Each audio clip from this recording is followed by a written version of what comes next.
വയനാട് ടൗൺഷിപ്പിലെ അന്തിമ ലിസ്റ്റ് പുറത്തുവിടുന്നതിന് മുൻപ് ഗുണഭോക്താക്കൾക്ക് സ്മാർട്ട് കാർഡ് നൽകാനുള്ള നീക്കത്തിനെതിരെ കളക്ടറേറ്റിൽ വലിയ തരത്തിലുള്ള പ്രതിഷേധം നടക്കുന്നു.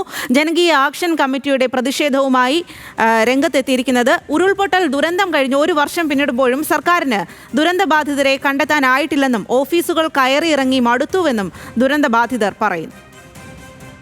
സമരങ്ങൾ ഇവിടെ നടന്നിട്ടുണ്ട്. ഓരോ ആ പ്രദേശത്തെ ഓരോ സന്നദ്ധ സംഘടനകൾക്കും വ്യക്തമായുള്ള ഡാറ്റ കിട്ടുന്നുണ്ട്. പിന്നെ എന്തിനാണ് ഈ ഡാറ്റ? ഇവരെന്തിനാണ് ഇത് ശേഖരിക്കുന്നത്? ഇത് ശേഖരിക്കേണ്ട കാലം കഴിഞ്ഞുപോയി. ദുരന്തം നടന്ന അന്ന് മുതൽ തന്നെ ദുരന്തബാധിതർ ആരാണ് തിരിച്ചറിയേണ്ടിയിരുന്നു. അന്ന് അവർ ചെയ്തിട്ടില്ല. ഇന്ന് ഈ പറഞ്ഞ പോലെ തന്നെ സന്നദ്ധ സംഘടനകൾ കൊടുക്കുന്ന പോലെ ഈ സാധുക്കൾക്ക് നിഷേധിക്കപ്പെടുകയാണ്. എന്തിനാണ് സർക്കാർ ഇത് ബാക്കോട്ട് അടിക്കുന്നത്? കൃത്യമായിട്ട് പറയല്ലോ, നമുക്ക് ഇത്ര ആളുകളുള്ളൂ ദുരന്തബാധിതർ എന്നുള്ളത്. അതിനെന്തിനാണ് ഈ തടസ്സം നിൽക്കുന്നത്? നിരന്തരം ദുരന്തബാധിതരെ കൊണ്ട് സമരവുമായിട്ട് ബന്ധപ്പെട്ട് ഇങ്ങോട്ട് വരിക, രാവിലെ വീട്ടിൽ നിന്ന് ഇറങ്ങുക സമരത്തിന്. ആവശ്യം എന്താണ്? ഇങ്ങനെയുള്ള ആവശ്യങ്ങൾ. അപ്പോൾ അത് ദുരന്തബാധിതർക്ക് പ്രയാസമാണ്. അധികാരികൾ കണ്ണു തുറക്കണമെന്നാണ് ഞങ്ങൾക്ക് പറയാനുള്ളത്. വിവരങ്ങളുമായി ആഷിഖ് റഹ്മാനാണ് ചേരുന്നത്. ആഷിഖ്, എന്തായാലും വളരെ നീതിപൂർവമായിട്ടുള്ള ആവശ്യമാണ് അവരുടേത്. ഇപ്പോൾ ഈ ഒരു ദുരന്തം കഴിഞ്ഞ് 1 വർഷം പിന്നിടുമ്പോഴും അത്തരത്തിൽ അവരുടെ കാര്യങ്ങളിലൊന്നും ഒരു നീക്കുപോക്കുണ്ടായില്ല എന്ന് പറയുമ്പോൾ അതിലാണ് പ്രതിഷേധം. അപ്പോൾ പ്രതിഷേധം ഏത് രീതിയിലാണ് പുരോഗമിക്കുന്നത്? സ്വാതി, ഇന്നലെയാണ് ഈ ഒരു ക്യാമ്പ് തുടങ്ങിയത്. പ്രത്യേകിച്ച് ഉരുൾപൊട്ടൽ ദുരന്തബാധിതർക്കായി ഒരു ക്യാമ്പ് നടത്തുകയും അതിൽ നിന്നൊരു സ്മാർട്ട് കാർഡ് വിതരണം ചെയ്യുകയും ചെയ്യുന്നുണ്ട്. അത് സർക്കാരിൻ്റെ ആനുകൂല്യങ്ങളെല്ലാം ഈ ദുരന്തബാധിതർക്ക് ലഭിക്കാൻ വേണ്ടിയിട്ടാണ് ഒരു ക്യാമ്പ് നടത്തി ഗുണഭോക്താക്കൾക്ക് ഒരു സ്മാർട്ട് കാർഡ് ലഭ്യമാകുന്ന ഒരു പദ്ധതി ഇന്നലെ ആരംഭിച്ചത്. ഇന്നലെയും ഇന്നും നാളെയുമായിട്ടാണ് ക്യാമ്പ്. അതിൽ 402 ഗുണഭോക്താക്കൾ, അതായത് ടൗൺഷിപ്പിൽ ഉൾപ്പെട്ട 402 ഗുണഭോക്താക്കളെയാണ് അതിൽ ഉൾപ്പെടുത്തിയിട്ടുള്ളത്. പക്ഷേ ഈ പ്രധാന പ്രശ്നം എന്ന് പറയുന്നത് ടൗൺഷിപ്പ് ലിസ്റ്റ് അന്തിമമായി വരാതെ എങ്ങനെയാണ് സർക്കാർ ഈ സ്മാർട്ട് കാർഡ് നൽകുകയെന്നാണ് ഈ ദുരന്തബാധിതർ ചോദിക്കുന്നത്. കാരണം ഈ ടൗൺഷിപ്പിന്റെ അന്തിമ ലിസ്റ്റ് എന്ന് പറയുന്നത് ഫൈനൽ ലിസ്റ്റ് വരുമെന്ന് സർക്കാർ നേരത്തെ തന്നെ അറിയിച്ചതാണ്. അത് ഏപ്രിൽ 20 വരുമെന്ന് പറയുന്നെങ്കിലും ഇതുവരെ വന്നിട്ടില്ല.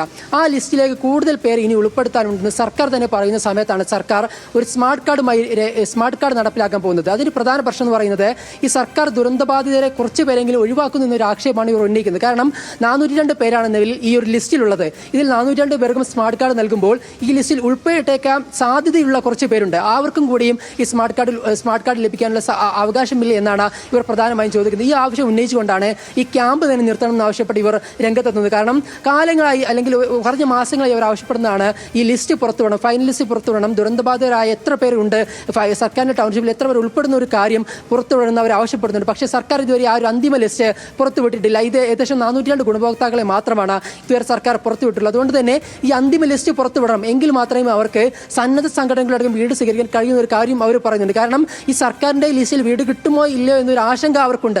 ആ ലിസ്റ്റ് വീട് കിട്ടാത്തവർക്ക് ഈ വീട് നൽകാൻ സന്നദ്ധ സംഘടനകൾ തയ്യാറാണ്. അതുകൊണ്ട് സർക്കാർ ഫൈനൽ ലിസ്റ്റ് പുറത്തുവിട്ട് കഴിഞ്ഞാൽ തങ്ങൾ ഉൾപ്പെടുന്നില്ലെങ്കിൽ സന്നദ്ധ സംഘടന വീട് സ്വീകരിക്കാം, ഉൾപ്പെടുകയാണെങ്കിൽ സർക്കാരിന്റെ ടൗൺഷിപ്പിൽ ഭാഗമാകാം. ഈ ഒരു കാര്യം അവർ മാസങ്ങളായി ഉന്നയിക്കുന്നുണ്ട്. കാരണം ഉരുൾപൊട്ടൽ ദുരന്തം ഈ ജൂലൈ 30 1 വർഷം തികയുന്ന സാഹചര്യത്തിലാണ് അവർ വീണ്ടും ഈ ആവശ്യം ഉന്നയിക്കുന്നതിൽ പ്രധാനപ്പെട്ട കാര്യമാണ്. കാരണം തികച്ച അവഗണന ഈ സർക്കാരിന്റെ ഭാഗത്ത് നിന്ന് ഈ ലിസ്റ്റ് പുറത്തുവിടുന്നതിൽ ഉണ്ടായിട്ട് വന്നതിൽ പ്രധാനമാണ്.